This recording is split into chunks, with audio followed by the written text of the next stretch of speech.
हाँ गाइस, तो let's welcome फिर से। तो हमने तो सुबह में टीएलसी ए वाला तक कंप्लीट किया था। अभी मैं डिस्कशन करूँगा exchange of gases.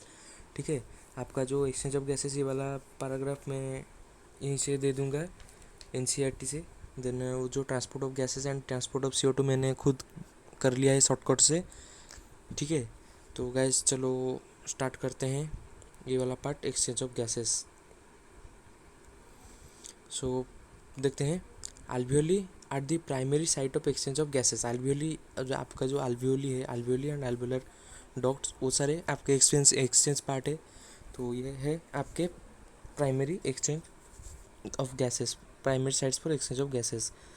Exchange of gases also occur between blood and tissue. Blood और टिश्यू के बीच में भी गैसेस का एक्सचेंज होता है। O2 and CO2 are exchange in this sites by simple diffusion, mainly based on pressure gradient. तो O2 और CO2 क्या होते हैं, एक्सचेंज होते हैं बाय सिंपल डिफ्यूजन। ठीक है, based on pressure gradient. Solubility of gases as well as the thickness of membrane involved in diffusion are some important factors affect the rate of diffusion. ठीक है, आपका जो solubility of gases as well as आपका thickness of membrane, ये सारे आपके involve करते हैं, जो अफेक्ट करते हैं रेट ऑफ डिफ्यूजन को। ठीक है, देन नेक्स्ट पैराग्राफ देखते हैं।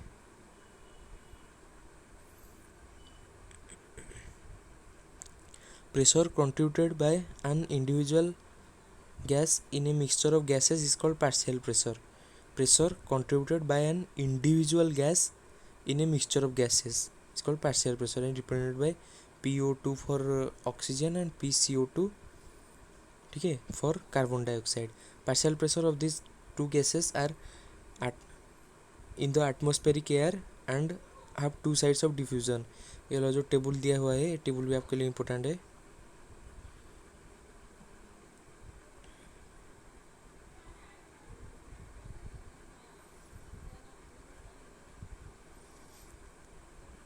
Second,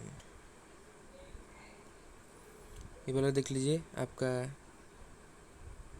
respiratory gases. Respiratory gases पहला वाला O2, देन CO2। एटमॉस्फेयर के एयर में O2 है 159, CO2 है 0.3। देन अल्वियोली, ये वाला इंपॉर्टेंट है, ऑक्सीडेंटेड डीऑक्सीडेंटेड टिश्यू में कितना होता है। ये तीन आपके इंपॉर्टेंट होते हैं, ये वाला भी याद कर लीजिए, टेबल टोटल याद कर लीजिए, इंपॉर्टेंट। ठीक है, देन हमारा अल्वियोली में O2 ज़्यादा होता है, CO2 कम होता है। देन डीऑक्सीजनेटेड ब्लड में तो आप जानते ही होंगे, सॉरी, आपका डीऑक्सीजनेटेड ब्लड में O2 कम होता है, CO2 ज़्यादा होता है। देन ऑक्सीजनेटेड ब्लड, O2 ज़्यादा है, CO2 कम है। यहाँ पर टिश्यू में CO2 O2 कम है, CO2 ज़्यादा है। ये डाटा आप याद कर लीजिए। अल्वियोली में O2 104, then CO2 is 40। Deoxygenated blood में O2 40, ये वाला CO2 45। Oxygenated blood O2 95, CO2 40। Then आपका टिश्यूज़ में O2 40, CO2 45। ठीक है, इसे आप याद कर लीजिए।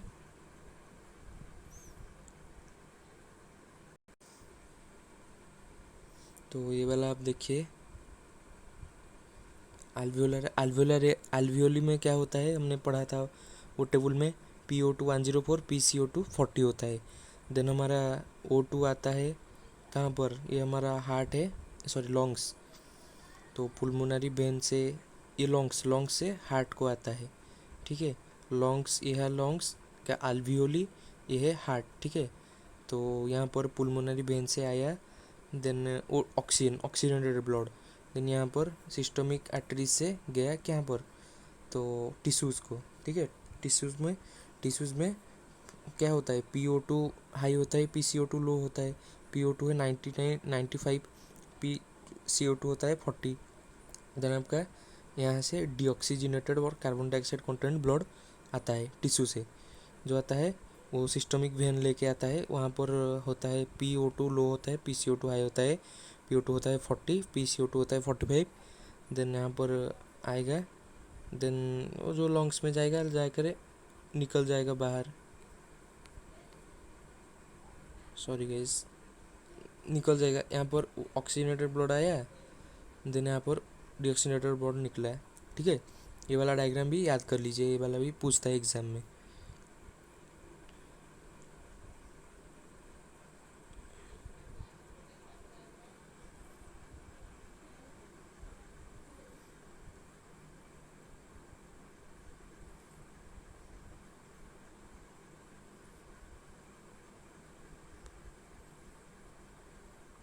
सिमिलरली क्या होता है, एक gradient is present for CO2 on the opposite direction, that is from tissues to blood and blood to alveoli, as the solubility of CO2 is 20 to 25 times higher than O2।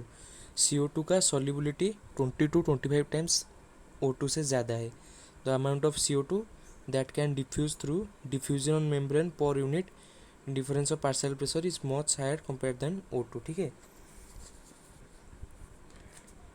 आपका solubility of CO2 is 20 to 25 times higher across the diffusion membrane per unit difference of partial pressure as compared that of O2, ठीक है। इसीलिए rate of diffusion of CO2 is higher than O2, rate of diffusion of CO2 is higher than O2, ठीक है।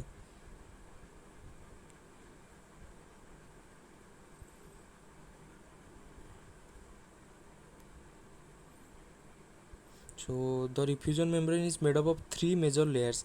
आपका diffusion membrane होता है जो उसे वो 3 मेजर लेयर्स से बना होता है, namely thin squamous epithelium of alveoli, then the endothelium of alveolar capillaries and the basement substance between them।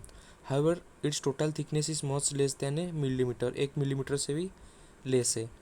Therefore, all factors in our body are favorable for diffusion of O2 from alveoli to tissue and that of CO2 from tissue to alveoli, ठीक है। तो उसके layers देख लेते हैं।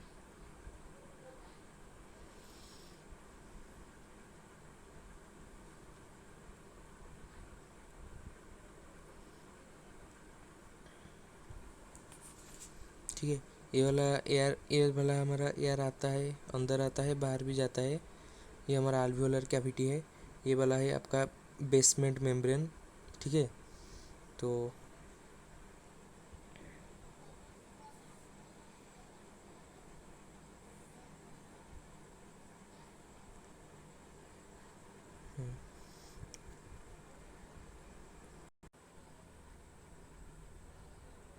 ये वाला हमारा बेसमेंट हो गया। ये जो लेयर है ये हमारा क्या हो गया, थिन स्क्वामस alveolar एपिथेलियम, ठीक है। ये वाला है थिन स्क्वामस alveolar एपिथेलियम। और ये बाहर वाला जो है, ठीक है, ये है हमारा एंडोथेलियम ऑफ alveolar कैपिलरीज, ठीक है। ये मिडिल वाला है हमारा बेसमेंट मेम्ब्रेन। ये इनर वाला जो है हमारा थिन स्क्वामस alveolar एपिथेलियम। ये जो बाहर वाला टिश्यू है इसे हम बोलते हैं एंडोथेलियम ऑफ alveolar कैपिलरीज, ठीक है। सो इसके अंदर एक भी लेयर होता है, लेसिथिन का लेयर होता है, लेसिथिन।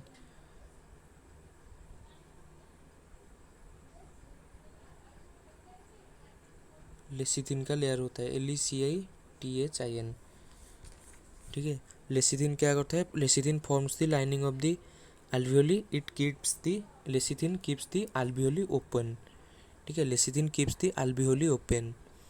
आपका जो है जो टाइप का alveolar सेल होता है आपका टाइप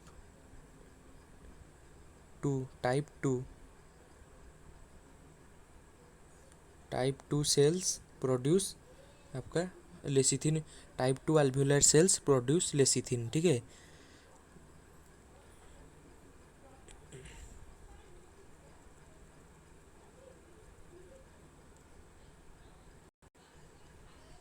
गाइस आ जाओ, यहाँ पर हम इजीली थोड़ा समझ लेते हैं।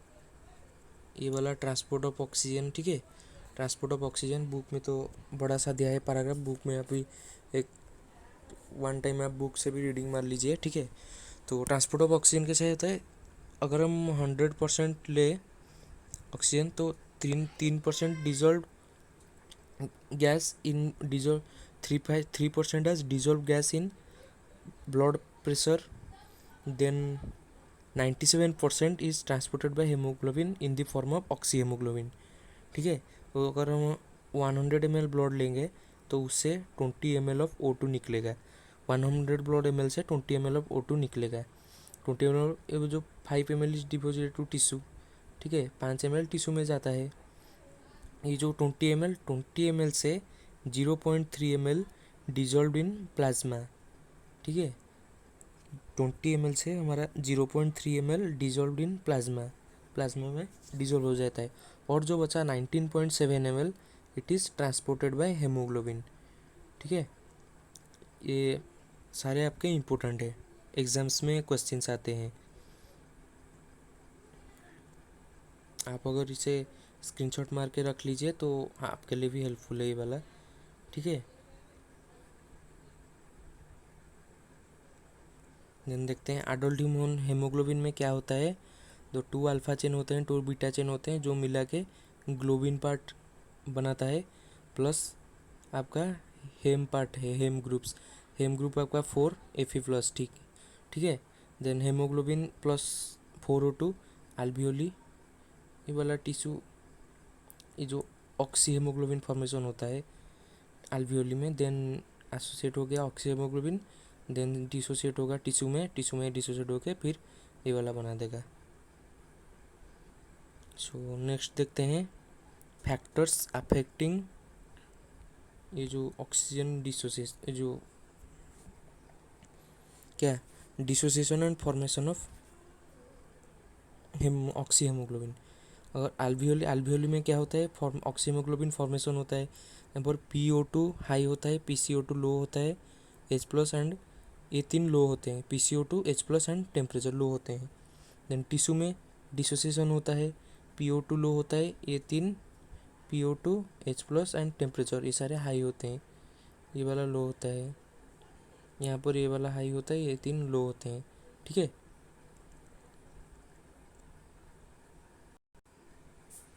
उसके बाद हम देख लेते हैं ऑक्सीजन डिसोसिएशन कर्व।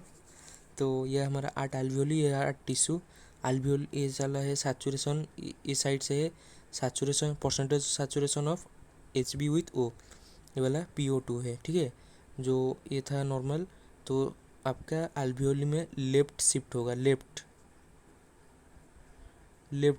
एल्वियोली में, ठीक है। देन आपका टिश्यू में राइट शिफ्ट होगा, टिश्यू में राइट शिफ्ट होता है, एल्वियोली में लेफ्ट शिफ्ट होता है, ठीक है। ये वाला आपका ऑक्सीजन डिसोसिएशन कर्व है। देन हम आते हैं ट्रांसपोर्ट ऑफ CO2।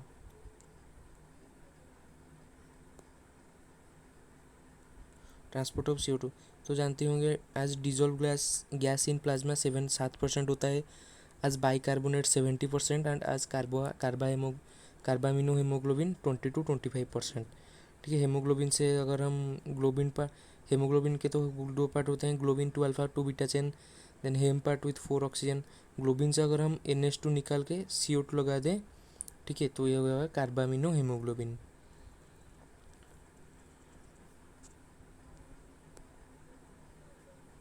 सो अगर हम 100 ml ऑफ डीऑक्सीजनेटेड ब्लड लेते हैं, उससे 52 ml ऑफ CO2 निकलता है। 100 ml ऑफ ऑक्सीजनेटेड ब्लड से 20 ml ऑफ O2 निकलता है। Then 100 ml of deoxygenated blood से 52 ml ऑफ CO2 निकलता है, जिससे 4 ml delivered to alveoli, 4 ml delivered to alveoli, ठीक है।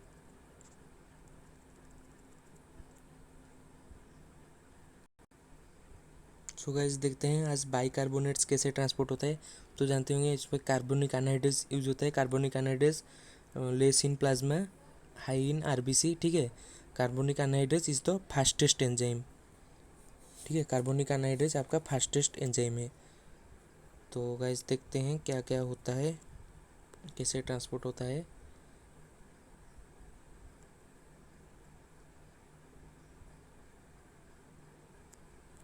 तो ये हमारा रहा टिश्यू, यहाँ पर ये वाला है RBC, ये वाला, ठीक है। ये सारे आपके प्लाज्मा मेम्ब्रेन है, ठीक है। ये आपका प्लाज्मा मेम्ब्रेन, ये वाला RBC होगा, ये वाला टिश्यू से क्या गया 70% ऑफ बाइकार्बोनेट्स गया यहाँ पर जाके CO2 प्लस H2O, यहाँ पर कार्बोनिक एनहाइड्रेज एक्ट करके H2CO3 बनाएगा, फिर कार्बोनिक एनहाइड्रेज अगेन एक्ट करेगा, H प्लस HCO3 माइनस होगा, ब्रेक हो गए। वो जो हमारा HCO3 माइनस होता है, H प्लस यहाँ पर रह जाता है, ठीक है। HCO3 माइनस प्लाज्मा में चला जाता है। प्लाज्मा में क्या है, प्लाज्मा में NaCl होता है। NaCl ब्रेक Na प्लस देता है, Cl माइनस देता है, ठीक है। Na प्लस Cl माइनस देता है, तो आपका जो Na प्लस था, Na प्लस जाके ये वाले HCO3 के साथ जुड़ जाएगा, NaHCO3 हो जाएगा प्लाज्मा में। वो जो क्लोराइड था, Cl माइनस यहाँ पर एंट्री करेगा आरबीसी में, आरबीसी में H के साथ मिल जाएगा, HCl हो जाएगा, ठीक है।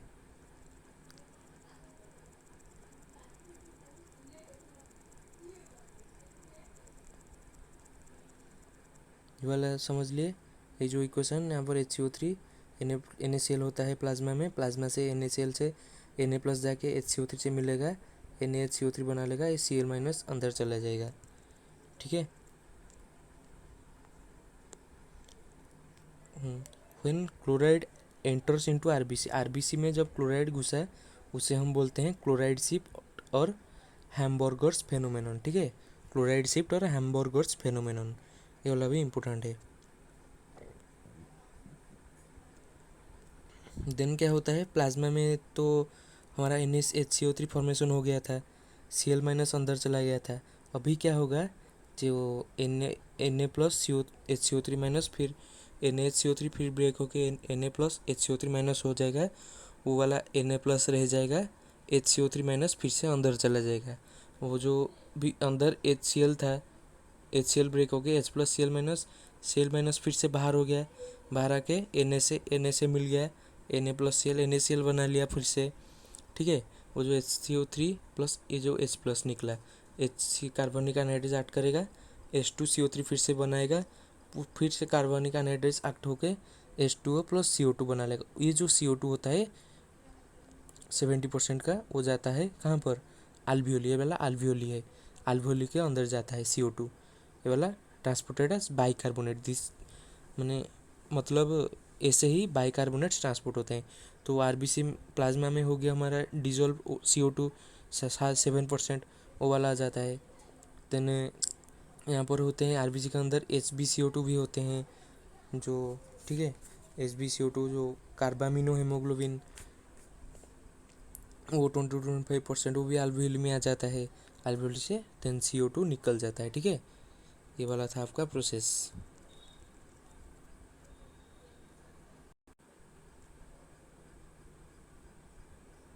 तो यहाँ पर हम देखते हैं Hp plus 4O2, high PO2, लो PCO2, लो H प्लस, लो टेम्परेचर, तो ऑब्वियसली हमारा ऑक्सी हेमोग्लोबिन होगा HbO8 अल्वियोली में।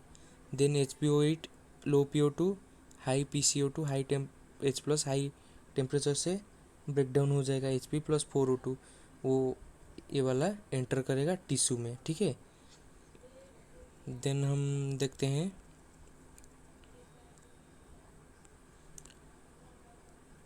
ये वाला transport of CO2 by RBC, RBC जो CO2 ट्रांसपोर्ट करता है कैसे, तो हमारा CO2 प्लस Hb हेमोग्लोबिन में ये वाला पार्ट नहीं है, ठीक है, NH2 पार्ट नहीं है, CO2 प्लस Hb होगा, HbCO2, ये जो Hb plus CO2 haemoglobin plus CO2 tissue level में हाई PCO2 होता है, लो PO2 होता है, तो फॉर्मेशन हो जाएगा। देन वो वाला जो फॉर्मेशन हुआ था अल्वियोली जब चला जाएगा, अल्वियोली में क्या होता है, हाई PO2 होता है, लो PCO2 होता है, तो वो डिसोसिएशन होगा, यहाँ पर फॉर्मेशन होगा, यहाँ पर डिसोसिएशन होगा, ठीक है। तो गाइस चलो, तो हमारा ट्रांसपोर्ट ऑफ गैसेस ख़त्म हो गया है, तो फिर से चलो देखते हैं रेगुलेशन ऑफ रेस्पिरेशन, ठीक है। Regulation of respiration, human beings have significant ability to maintain and moderate the respiratory rhythm to seat the demands of body tissues, this is done by our neural system, ये काम हमारा neural system करता है।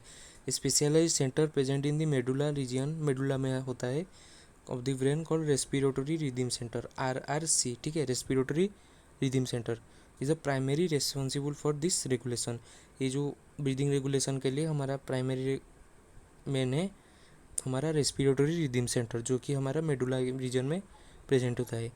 Another centre present in the pons region, pons region में और एक centre होता है, उसे बोलते हैं हम pneumotaxic centre, can moderate the functions of respiratory rhythm centre. ठीक है, neural signal from centre can reduce the duration of inspiration and thereby alter respiratory rates. ठीक है, आपका जो न्यूमोटॉक्सिक सेंटर होता है, ये जो न्यूमोटॉक्सिक सेंटर क्या करता है? Pneumotaxic centre limits duration between inspiration, it means alter breathing rate. ठीक है, alter the respiratory rate. Pneumotaxic centre limits the duration between inspiration, limits the duration between inspiration, ये आपका न्यूमोटॉक्सिक सेंटर है।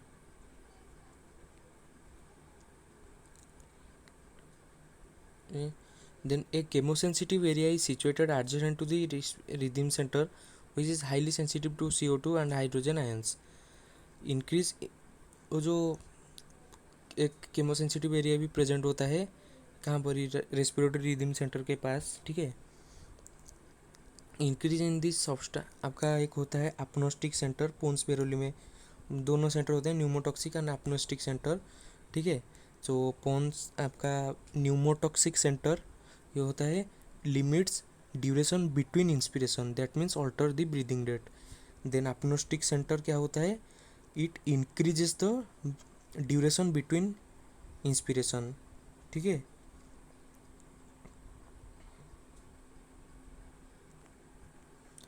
in case the center which turn signal respiratory rhythm center make the adjustment the respiratory process by which these substances can be eliminated. Receptors associated with aortic arc and carotid artery also can recognize CO2 and H plus concentration and can send necessary जो होता है।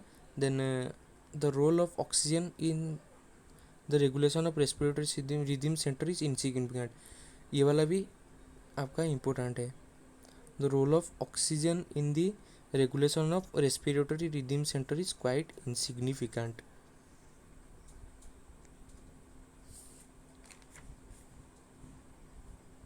तो guys चलो disorders के तरफ चलते हैं। ये वाला पार्ट आप, ये जो वाला part respiratory regulation of respiration बहुत ही इंपॉर्टेंट है, इसे आप याद कर लीजिए। ठीक है, चलो अब डिजीज के तरफ चलते हैं।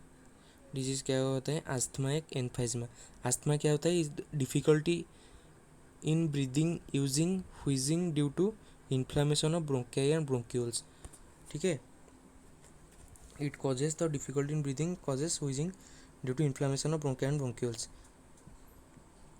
It is a allergic disorder, ये टाइप ऑफ एलर्जिक डिजॉर्डर। ठीक है, देन आपका emphysema, it is a chronic disorder in which alveolar valves get damaged due to which respiratory surface is decreased, alveolar valve damage हो जाता है। One of the major cause is cigarette smoking. So guys stop cigarette smoking. ठीक है, cigarette smoking बंद कर दीजिए। ठीक है, एम्फाइजमा अगर आप कर रहे हो तो बंद कर दीजिए वो सिगरेट स्मोकिंग वोकिंग वगैरह। ठीक है,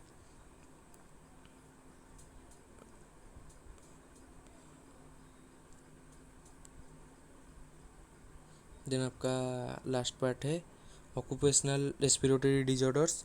ठीक है, ऑक्यूपेशनल रेस्पिरेटरी, तो इन सर्टन इंडस्ट्रीज तो 2000 ग्राइंडिंग ऑफ स्टोन जो करते हैं, stone breaking, so much dust is produced in this that the defence mechanism of the body can not cope with the situation. ठीक है, जो डस्ट पार्टिकल्स प्रोड्यूस होते हैं stone breaking में, ज़्यादा डस्ट घुसने से एल्वियोलर में एल्वियोली को इन्फेक्ट कर सकता है। ठीक है, तो the long exposure can give rise to the inflammation leading to fibrosis, fibrosis हो सकता है, thus causing serious damage to lungs. Workers in such industries have wear protective mask पहनते हैं।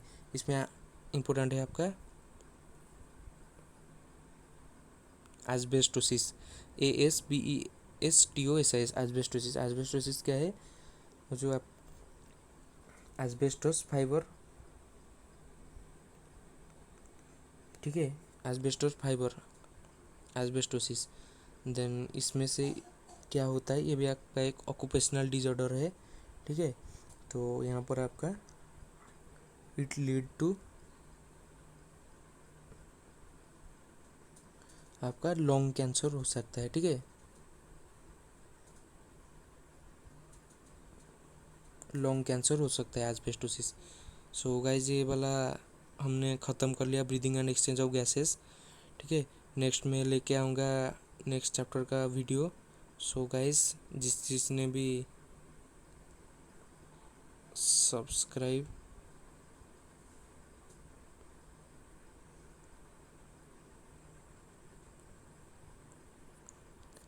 जिसने भी सब्सक्राइब नहीं किया है मेरे चैनल को, तो जल्दी से सब्सक्राइब करिए और वो जो बेल आइकन होता है उसे दबा दीजिए, ठीक है। ठोकिए सब्सक्राइब बटन, देखिए ऐसा इंटरेस्टिंग वीडियोस, प्रिपेयर हो जाइए एग्जाम्स के लिए। सो गाइस आज के लिए इतना ही, बाय बाय।